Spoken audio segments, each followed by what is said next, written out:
DW Africa Link. Every second, the equivalent of one garbage truck of clothing is dumped or burned somewhere in the world. Much of it ends up here in Africa. In Ghana, they call it obroni wawu, dead white man's clothes. In Kenya, it is mitumba. In Nigeria, okrika. A trade that clothes millions, sustains livelihoods, and drives entire economies, but is also drowning the continent in textile waste. As global negotiators met at the Basel Convention to decide whether the world's used clothes are trade or trash, the question landing on Africa is this: can new international rules actually protect the continent, or will they simply strip it of one of its most vital informal economies? That's what's coming up. Welcome to Africa Link, the podcast connecting you to the stories that matter across Africa. I'm Lucy Riley, your host for today. Africa Link, every weekday here on DW. The numbers are staggering. Kenya alone imports over 140,000 tons of used clothing each year, the equivalent of 6,000 shipping containers arriving at Mombasa port annually. Markets like Gikomba in Nairobi and Kantamanto in Accra are more than just shopping hubs. They are economic ecosystems supporting millions of families. However, there is a practical concern. Up to half of every bale of imported clothing cannot be resold, too damaged, outdated, or worn, leading to major waste management challenges. Now, the international community is weighing in. The Basel Convention has formally begun examining whether stricter controls are needed on the trade in used textiles. The question is complex. How do you protect Africa from becoming the world's dumping ground without destroying the trade that keeps millions employed and clothed? Joining me is Teresia Wairimunjenga of the Mitumba Consortium Association of Kenya and DW's correspondent Ajoa Tenkrama Domina, who has covered the textile waste crisis extensively. Thank you for having me, Lucy. Thank you for having me. Thank you. Teresia, how big is this problem and why has it become such a major international issue now? When we talk about how big of a problem it is for textile waste, I would first of all want to clarify and say used clothes traders are not traders of waste. They are traders of good quality used clothes that are given a second chance to life in Africa through donations from the West. So we are big traders of good quality used clothes that come into Africa. This analogy of textile waste coming from developed countries to Africa, I have seen pictures suggesting that we have a mountain somewhere in Kenya that is a mountain of used clothes waste. And I have been looking for that mountain here in Kenya, have not seen it, so it is not a problem here in Kenya. I also visited Ghana in 2024, and I had seen pictures of mountains of waste, used clothes waste. And I went to Ghana purposely to find out where this mountain is and how come they have such a big mountain of textile waste. And when I went to Ghana, the same story. There was no mountain. So they were asking me, we heard it is in Kenya. And I was telling them, I'm here because I heard it is in Ghana. So we don't have a problem of waste when it comes to used clothes. It is the terminology that is being used in Europe. Europe, to them, any used clothes that has been donated, they have termed it as waste. So Africa, we have not termed it as waste. It is good quality used clothes. You're painting a picture that there is no problem of textile waste, but when you look at the reports that many of these textiles or clothes that come from abroad and land on the shores of Kenya or in Ghana, and they are not bought, where then do they end up? Let me clarify and say that this is Africa. This is not Europe. So when we speak of there is waste.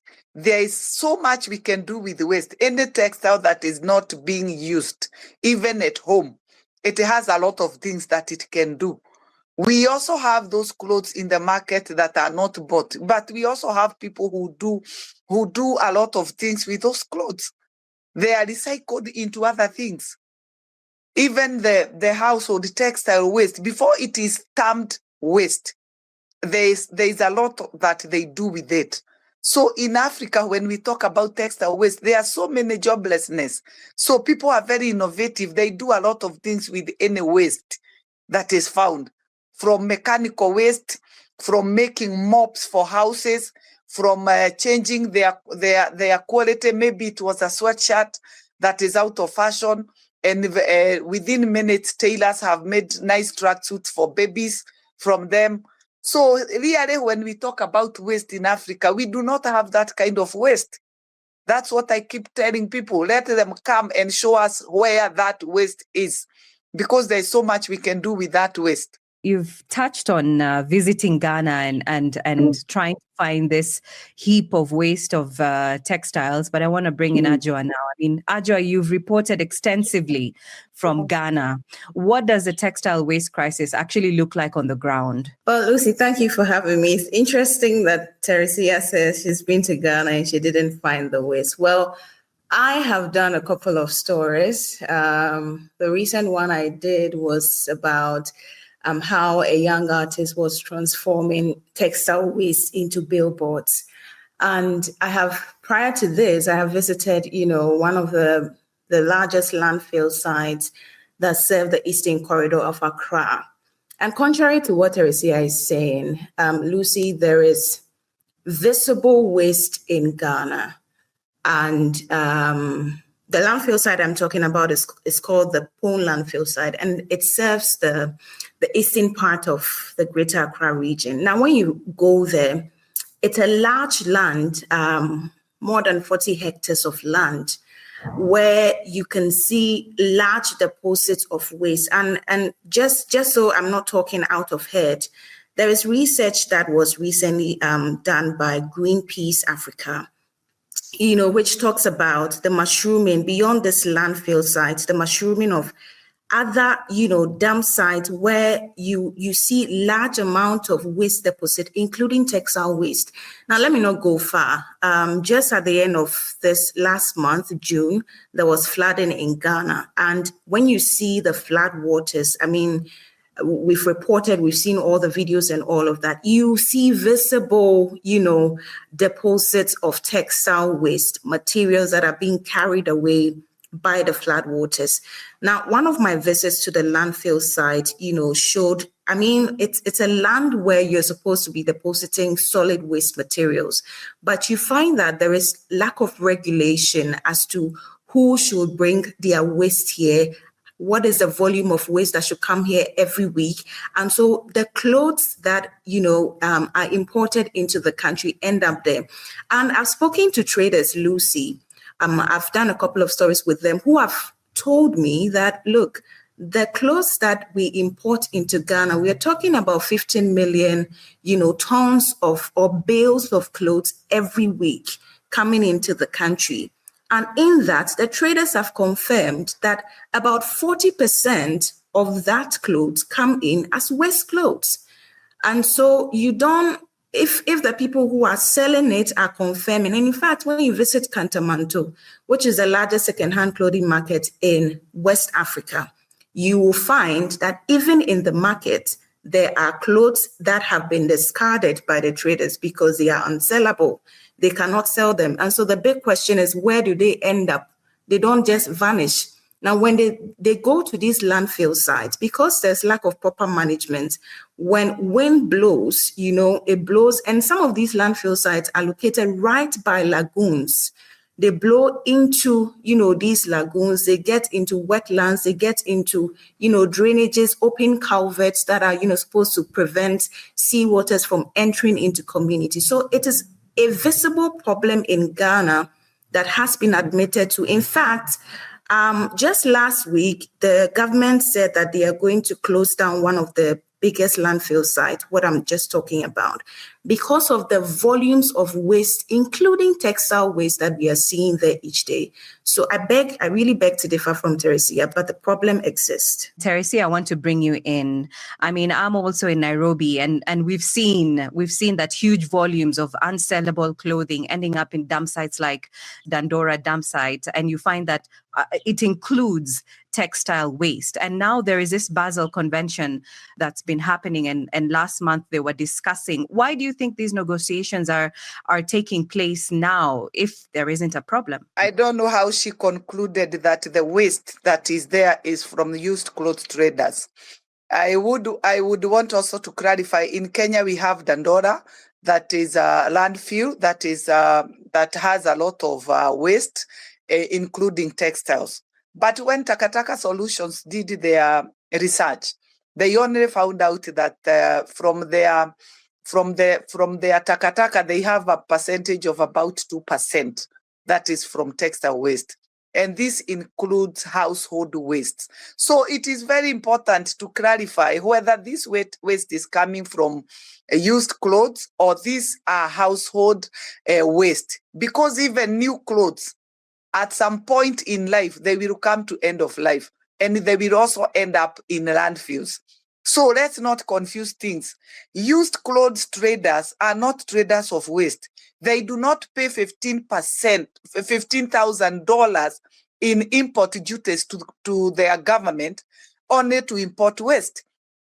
In Kenya, we are paying over $15,000 for one 40-foot container duty. And there are these NGOs. You've talked of Greenpeace. I have come across so many NGOs. How do NGOs make money?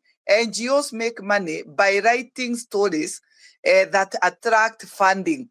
So whatever they write does not mean that it is correct because they said they did research. This is how NGOs make money, by writing negative reports so that they can attract funding. The report of the 40% waste was done by OR Foundation and many other NGOs.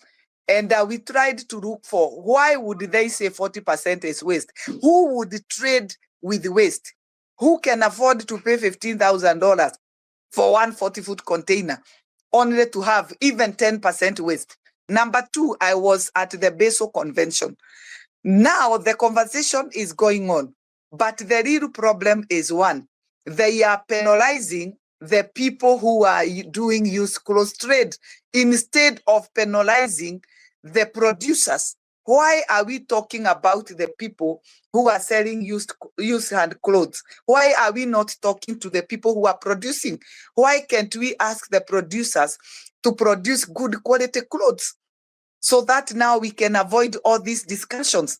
I asked a question on the floor in Geneva.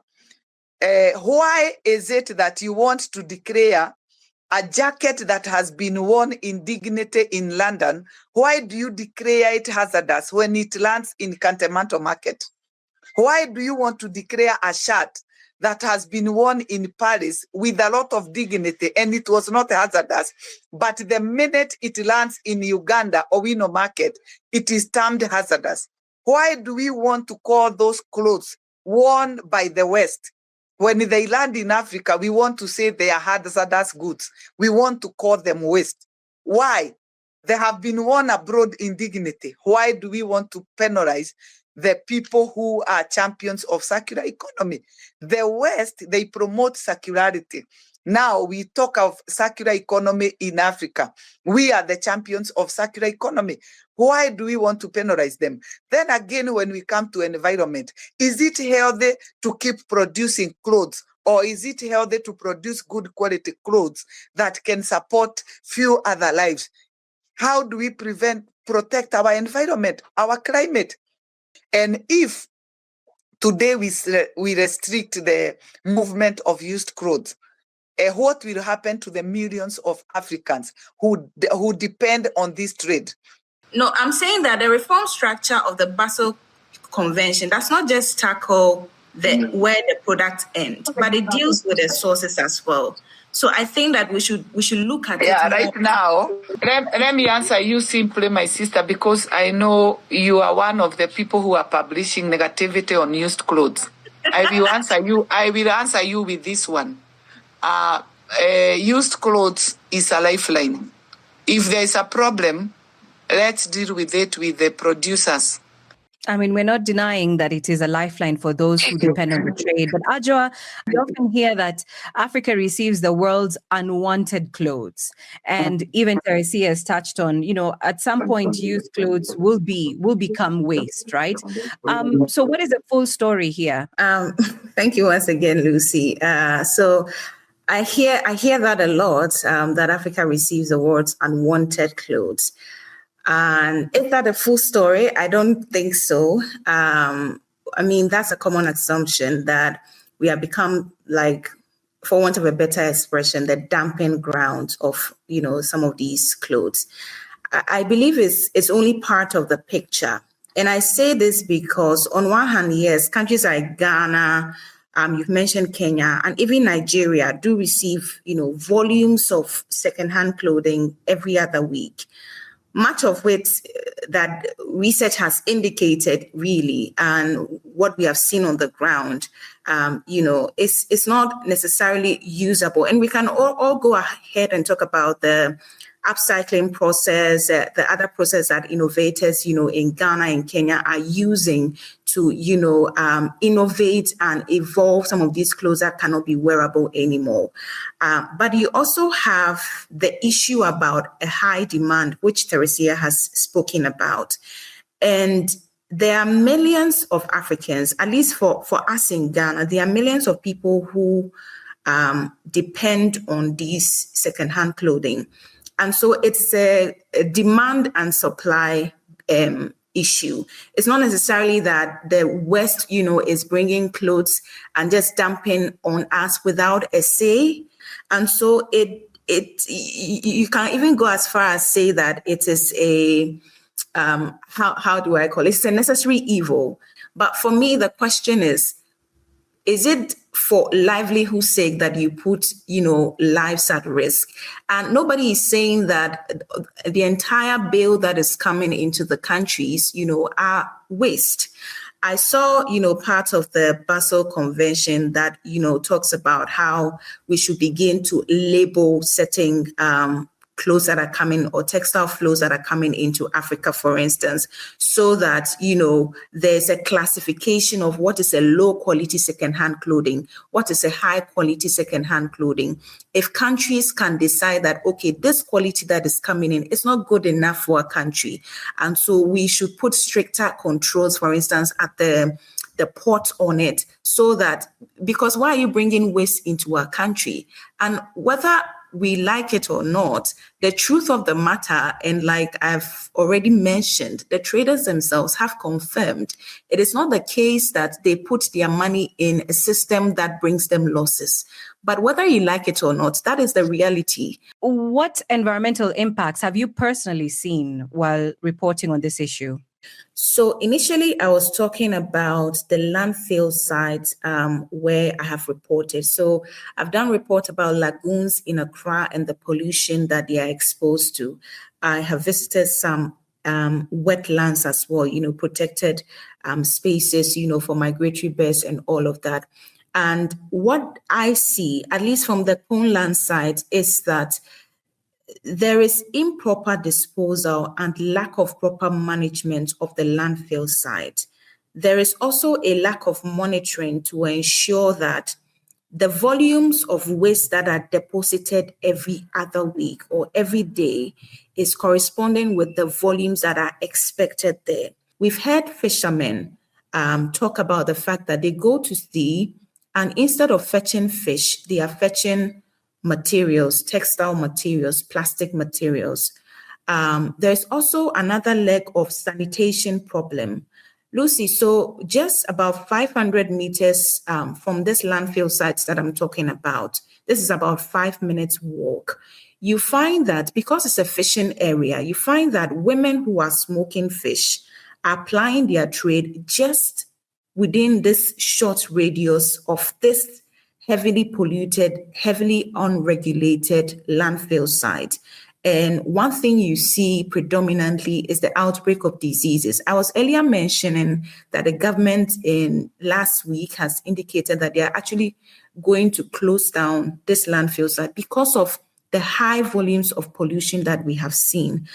You can talk about disease outbreaks. You can talk about even air pollution, because what some of the waste gatherers do is that they try to burn some of these wastes so that they don't end up in a site that has become heavily unregulated and really not serving its purpose. But once these materials are being burned, what is being released into the air, it is also, a problem. So there are a lot of environmental hazards that, we can talk about. I was also talking about some of the culverts that have been built to block the sea waters from entering the communities. Now, I had to enter one of these culverts in one of my reports, and in there you see large deposits of waste, all sort of waste, including textile waste. We have to come to a close now. But Teresia, I'd like to give you the final words. You earlier mentioned that those who are being penalized the most, unfortunately, are these African traders. What, in your view, would be stronger controls, or what would success look like? Thank you very much. Thank you very much. I think for me, or for speaking for the trade, is that we do not need to apply what the Basel Convention is trying to apply. Number one, they want to term used clothes as hazardous.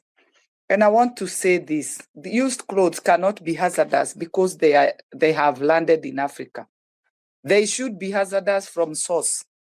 If somebody has produced a material that is not good quality and can be termed as hazardous, then that is at source, that is where it should be termed hazardous, not here in Africa.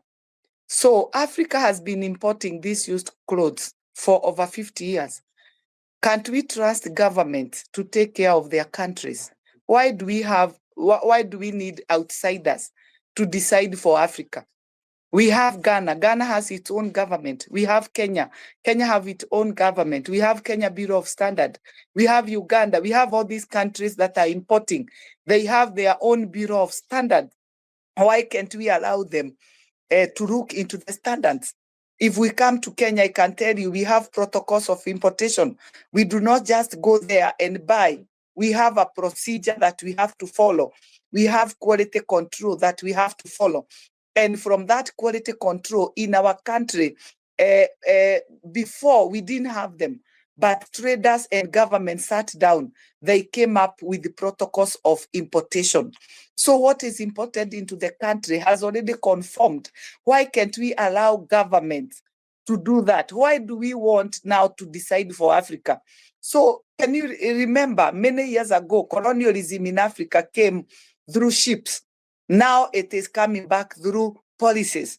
They want to colonize Africa by policies, and also lack of inclusion. They do not include them in their decisions. They want to use the ignorance or the lack of information that is with the government, and then they make decisions for poor Africans, millions of Africans. So I want to say this: we demand inclusion. We want to be included in every decision that is made that is touching to millions of Africans. That is number one. Number two, let's not assume that because we are importing used clothes, we are importing waste. We are not traders of waste. We are traders of good quality used clothes. We are not traders of waste. Number three, every country, the whole world, we have issues with household waste. There is no country I have not seen a problem of waste. I was in UK and they were talking of the waste that is there. They have problem with waste. Kenya, we have issues with waste. But the waste that we see does not necessarily mean we are dealing with the used clothes waste. We have household waste. Let us allow the government to handle the issue of waste, but don't penalize used clothes traders with waste. Even new garments that are made that are very new, with millions of people in the country wearing clothes, it means we will have a lot of clothes that are being discarded every year because we have many people. Thank you very much for your insights. Teresia Wairimunjenga of the Mitumba Consortium Association of Kenya and DW's correspondent Ajoa Tenkrama Domina. Thank you for having me. Thank you. Thank you for having me, Lucy. Get the stories that are shaping the continent here on Africa Link. Africa did not create the fast fashion trends that produce 92 million tons of textile waste each year, yet the continent bears the consequences. Striking a balance between protecting the environment and maintaining vital trade is a challenge. If governments must do more, what roles can Africans themselves take? We want to hear from you. Share your views and experiences on Facebook at DW Africa. Also, tune in on Spotify or your preferred podcast app and subscribe to our DW Africa YouTube channel to stay informed about every episode. This show was co-produced and edited by Isaac Mugabi. I'm Lucy Riley. Bye for now.